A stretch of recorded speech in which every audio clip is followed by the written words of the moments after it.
샬롬. 오늘은 스바냐서의 말씀으로 여호와의 날에 숨김을 얻으리라 라는 주제로 은혜를 나누길 바랍니다. 이 스바냐서 하면 생각나는 말씀이 너희 하나님 여호와가 너희 가운데 계시니 그는 구원을 베푸실 전능자시라. 여러분들이 함께 부른 이 찬양이 저는 스바냐 하면 생각이 나요. 저는 젊었을 때 청년 시절에 이 찬양을 참 많이 들었고 그 당시에는 예수를 믿는 초신자 시절이었는데 찬양이 참 감동이 되었어요. 하나님이 나를 이렇게 사랑하시는구나. 그 하나님의 잠잠히 그 사랑 가운데 나를 지켜보시며 하나님의 은혜를 나에게 주시는 찬양을 통해서 큰 은혜를 받았습니다. 근데 제가 스바냐서를 묵상을 하면서 말씀 안에서 감동을 받은 것은 이 말씀은 사실은 우리가 이제 이 인생을 다 끝내고 하나님의 구원을 받아서 하나님의 품에 안길 때에 하나님이 우리를 향하여 부르는 하나님의 찬양이라는 걸 알게 되었어요. 그러니까 우리의 신앙과 우리의 끝에 하나님께서 우리에게 주시는 은혜가 있는데 이 찬양을 통해서 참 많은 은혜를 제가 받게 됩니다. 하나님께서 우리를 이토록 사랑하신다는 말씀인데요. 이 감동이 바로 여러분의 감동이 되길 바랍니다. 그래서 어떻게 하면 이 찬송 가운데 나오는 이 가사가 나의 것이 될 수 있을까? 어떠한 사람들이 이 말씀의 주인이 될 수 있을까? 하나님이 이토록 사랑하시는 사람들이란 과연 어떤 사람들일까? 하는 이런 의문을 가지고 오늘 말씀을 나누길 바랍니다. 이 스바냐라는 선지자의 이름, 말의 뜻은 하나님께서 숨기신다라는 뜻이에요.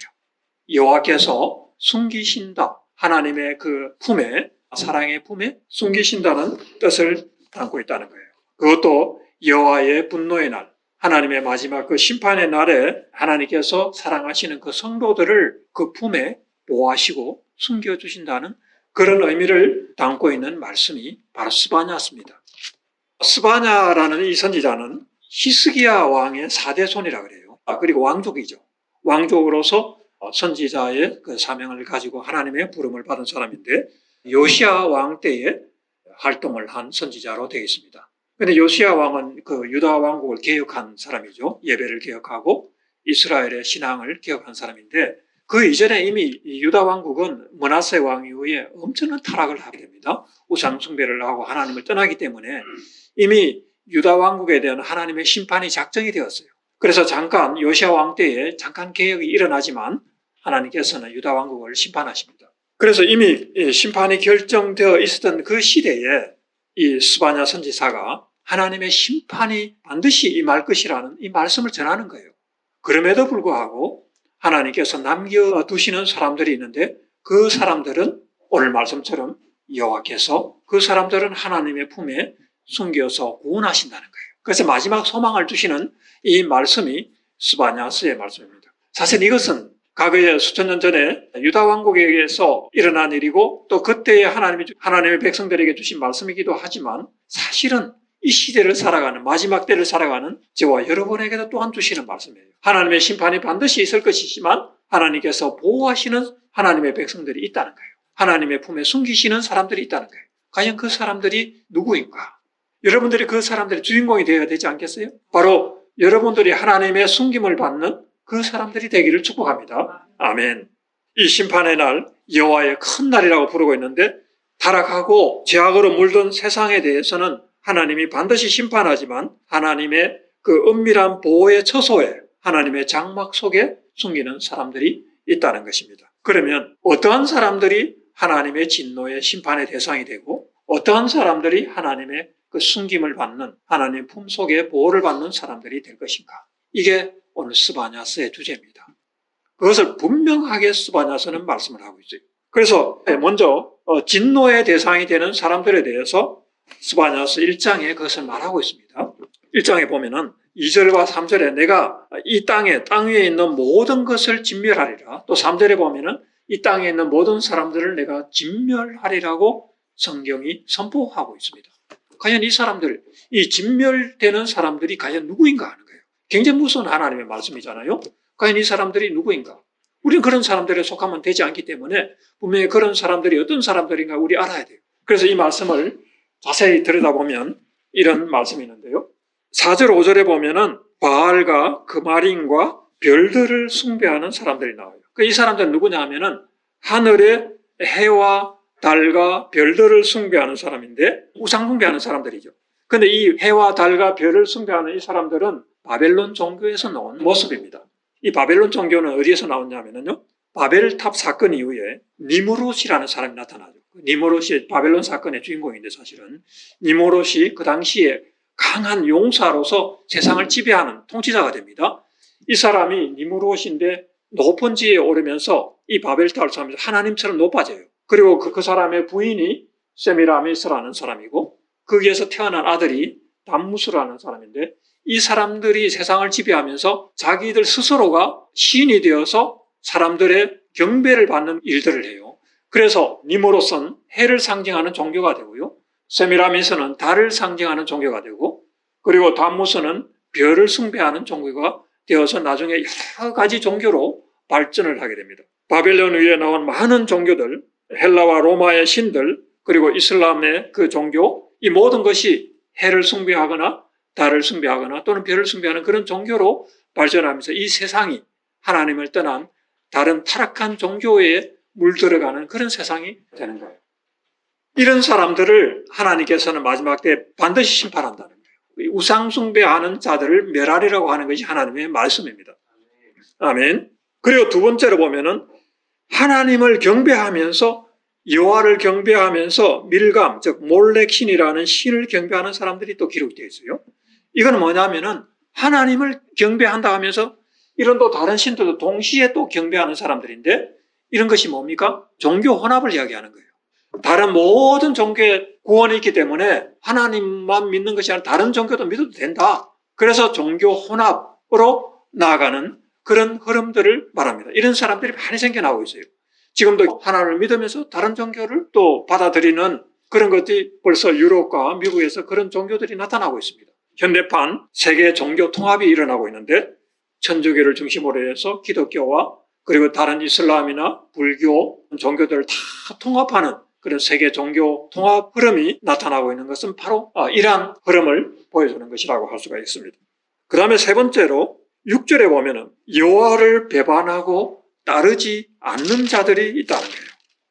여호와를 배반하고 따르지 아니한 자들과 여호와를 찾지도 아니하는 자들이 있다고 했는데요. 여호와를 과거에 경배하고 하나님을 섬기는 사람이었는데 하나님을 배반하고 떠났다는 거예요. 세계 곳곳에 이런 사람들이 많이 보이죠. 유럽의 그 교회들 보십시오. 거기에 얼마나 열심히 하나님을 경배하는 하나님을 섬기는 그런 사람들이었습니까? 18세기, 19세기 그 기독교의 부흥을 일으켰던 영국이나 그 유럽 대륙의 나라들, 이런 나라들이 지금 다 하나님을 떠나 있습니다. 그래서 하나님을 배반하고 따르지 아니하는 자들이 있는데 이 사람들 반드시 하나님이 심판하신다는 거예요. 어느 시점에 타락하여 하나님을 떠난 유럽의 인본주의자들, 또 그 유럽만 아니죠. 나라에도 얼마든지 하나님을 경배하다가 떠나버린 사람들, 이런 사람들이 하나님의 심판에 들어가게 된다는 겁니다. 그 다음에 또 네 번째로 어떤 사람들입니까? 여호와를 찾지도 않고 구하지도 아니하는 사람들이 있다는 거예요. 이 사람들이 무신론자들이에요. 인본주의자들입니다. 하나님은 없다고 하는 사람들이에요. 공산주의자들이에요. 사회주의자들. 모든 이 세상의 질서를 인간의 어떤 그 지성과 인간의 논리를 가지고 다 판단을 하고 그것으로서 어떤 유토피아를 이룰 수 있다는, 하나님을 완전히 떠나 있는 하나님의 존재 자체를 무시하는 이 사람들, 이런 사람들이 마지막 때에 하나님 반드시 심판한다는 거예요. 그래서 오늘 1장의 말씀들, 이런 사람들을 내가 사람을 땅에서 멸절하리라고 선포를 하고 있습니다. 노아의 홍수 때와 같이 모든 인류가 하나님의 심판 때에 앞에 놓이게 될 것이며, 성경은 정확하게 이런 사람들이 어떤 부류의 사람들인가를 오늘 정확하게 네 가지 부류로 스바냐서에서 정리를 해서 하나님께서 말씀하고 있는 거예요. 지구상의 모든 사람들 중에 이런 우상 숭배에 빠지는 사람들, 그리고 여러 종교를 혼합해서 종교 혼합과 타락으로 가는 사람들, 하나님을 과거에 섬겼지만 하나님을 떠나 있는 사람들, 회개하지 않고 돌아오지 않는 사람들, 그리고 하나님이 없다고 생각하고 하나님을 아예 무시하는 그런 무신론자들, 인본주의자들은 반드시 하나님의 심판 앞에 서게 될 것입니다. 그날은 분노의 날이요, 환난과 고통의 날이요, 황폐와 패망의 날이요, 캄캄하고 어두운 날이요, 구름과 흑암의 날이라고 성경은 말하고 있습니다. 그러면 어떤 사람들이 하나님의 보호를 받게 되고 하나님의 품 안으로 들어오는 사람들인가 하는 거예요. 오늘 말씀의 주제입니다. 이 질문에 대해서 성경은 분명하게 답을 주고 있는데요. 2장 3절에 보면은 여호와의 규례, 즉 여호와의 말씀을 지키고 있는 세상의 모든 겸손한 사람이라고 성경은 말하고 있습니다. 하나님의 말씀하신 것을 행하는 사람들, 하나님 앞에 진정 겸손한 사람들, 이런 사람들은 여호와를 찾는다 그랬어요. 공의와 겸손을 구한다고 하였습니다. 그리하면 그 사람들은 여호와의 분노의 날에 숨김을 얻는다고 말하고 있는 것입니다. 3장 9절에 보면 그때에는 이러한 사람들의 입술을 깨끗하게 하신다고 했습니다. 입술을 깨끗하게 한다는 거예요. 다 여호와의 이름을 부르며 그 깨끗한 입술로 여호와 하나님의 이름을 부르며 하나님을 예배하게 된다고 말하고 있습니다. 그리고 11절에는 과거에 비록 범죄하는 행위를 했다 하더라도 이때가 되면 사람들의 마음이 교만하고 자랑하던 것을 다 하나님께서 제거할 것이라고 말씀하고 있습니다. 처음부터 다 깨끗한 사람이 어디 있나요? 그런 죄와 또 허물이 있을 수 있지만 이때가 되면 하나님께서 그 입술을 깨끗하게 하고 그 마음의 교만과 더러운 것들을 자랑하던 그런 것들을 다 제거한다는 거예요.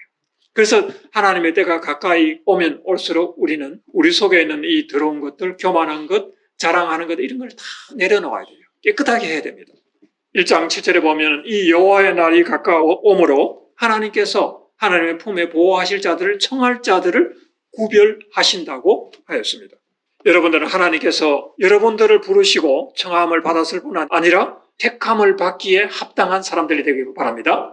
청함을 받아도 이 준비가 안 돼 있는 사람들은 택함을 받지를 못해요. 하나님의 택함을 받는 정말 거룩한 하나님의 백성들에게 축복을 합니다. 자, 그리고 오늘 말씀은 좀 더 구체적으로 말씀하는데 과연 이 사람들은 또한 어떤 사람들인가? 이것에 대해서 말씀을 하고 있는데요.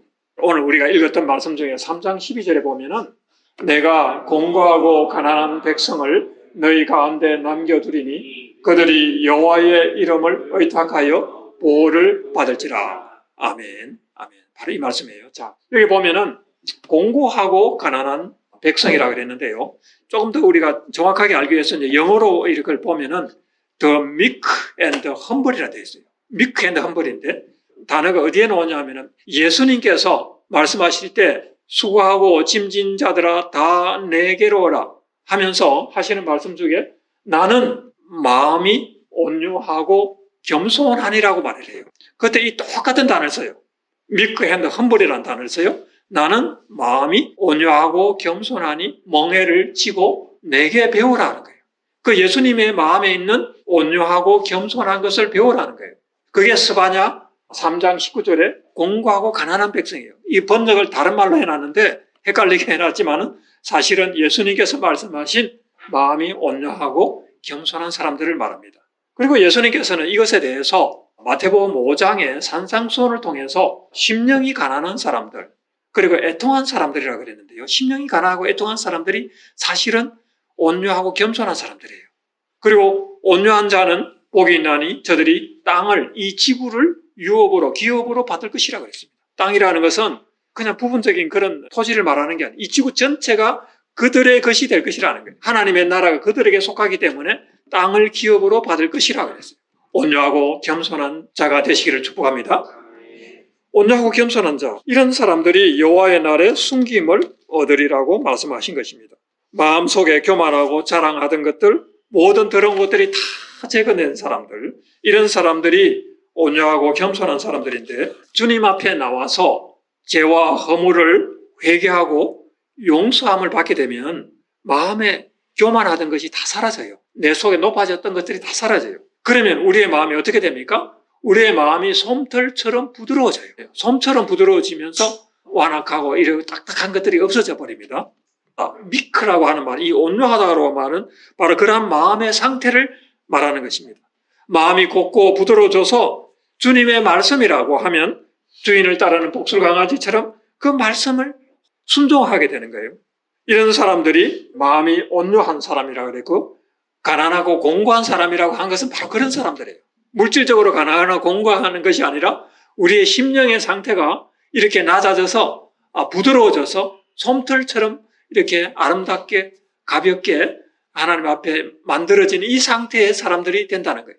그런 사람들을 하나님께서 기뻐하신다는 거예요. 너의 하나님 여호와가 너희 가운데 계시니 그는 구원을 베푸실 전능자라고 하셨을 때 그 여호와의 품에 숨김을 받을 사람이라 그랬는데 바로 이런 사람들이 숨김을 받는 거예요. 완악하고 교만한 사람들이 숨김을 받는 것이 아니라 이스라엘의 남은 자는 악을 행하지 아니하며 거짓을 말하지 아니하며 입에 거짓된 혀가 없으며 그래서 이런 사람들은 먹고 누울지라도 그들을 두렵게 할 자가 없으리니 진정한 안식과 진정한 평화가 온다고 그랬습니다. 예수님께서도 이런 사람들에게 수고하고 무거운 짐진 자들아 다 내게로 오라 내가 너희를 쉬게 하리라 그랬잖아요. 그 쉬게 하리라가 안식을 준다는 거거든요. 사실은 하나님의 품에 들어가는 이 안식, 이 영원한 평안을, 영원한 이 숨김을 받게 된다는 거예요. 그게 마태복음에서도 말씀하셨고 그리고 스바냐스에서도 공고하고 가난한 이 겸손하고 온유한 백성들에게 그 하나님의 은혜와 하나님의 그 구원을 주신다는 말씀을 하고 있는 것입니다.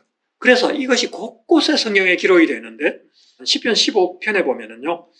여호와여 주의 장막에 머무를 자가 누구입니까? 주의 품에 그 장막 속에 들어갈 자가 누구입니까? 라고 질문을 하면서 이 무릎에 대하여 대답을 하고 있는데 바로 이런 사람들이에요.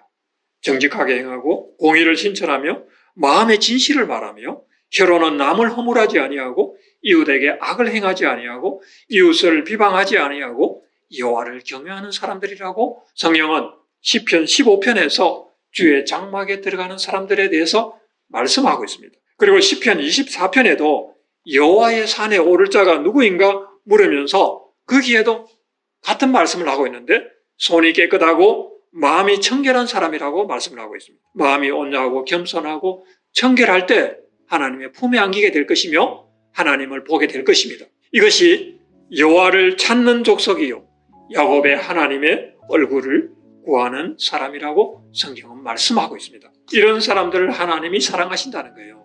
하나님께서 내가 너희 가운데 여호와 하나님이 너희 가운데 계시니 그는 구원을 베푸실 전능자시라. 그가 너로 인하여 기쁨을 이기지 못하시며 너를 잠잠히 사랑하시며 즐거이 부르며 기뻐하시리라. 언제 들어도 이 감동이 오는 은혜가 넘치는 이 찬양은 바로 그런 사람들을 위해서 하나님께서 그 사랑을 준비하고 계시다는 하나님의 품에 안기게 할 것이라는 그 약속을 하고 있는 것입니다. 우리는 과거에 그런 뜻도 모르고 그저 하나님의 사랑만 좋아서 스바냐서 3장 17절 말씀을 우리가 불렀지만 이제는 이 사랑을 받을 만한 자격이 있는 사람들이 누구인가를 우리가 깨닫게 되는 거예요. 마지막 때에 하나님께서 하나님의 품에 보호하실 그 사람들을 스바냐서 말씀은 분명하게 그것을 말씀하고 있는 것입니다. 하나님의 진노의 날, 하나님의 그날은 반드시 올 것입니다. 그리고 그것에 대해 그날이 올 때 반드시 하나님의 심판 앞에 서서 진노 속에 들어갈 사람들이 분명하게 성경은 기록을 하고 있습니다. 그리고 하나님의 품에 보호하실 사람들이 어떤 사람인가를 분명 성경은 말씀하고 있습니다. 오늘 이 말씀을 통해서 여러분들이 큰 위로를 받고 또 경고하심을 받기를 바랍니다. 우리 속에 정말 하나님의 품에 안길 만한 그런 자격과 그런 준비가 되어 있는지 스스로를 돌아보면서 자신을 깨끗하게 하고 겸손하고 온유한 하나님의 사람으로 나아가기를 축복합니다. 아멘. 같이 함께 기도하겠습니다. 전능하신 하나님 아버지 은혜를 감사드립니다. 오늘 스바냐서 말씀을 통해서 하나님의 품에 숨김을 받는 사람들이 어떤 사람들인가를 보았습니다. 마지막 때가 다가오는 이 시대를 살면서 하나님, 우리가 정말 겸손하고 온유한 자로 하나님 앞에 설 수 있도록 하나님 준비하기를 원합니다. 우리 마음에 들어온 것들, 속된 것들을 하나님 씻어주시고 정결하게 하여 주시옵소서. 예수 그리스도의 보혈의 피로 덮어주시옵소서. 그리하여 정말 주님의 날이 왔을 때에 우리가 하나님의 보호하심을 받고 하나님의 품에 넉넉하게 안기는 그런 성도들로 다 세워주시기를 간절히 소원하며 기도드립니다.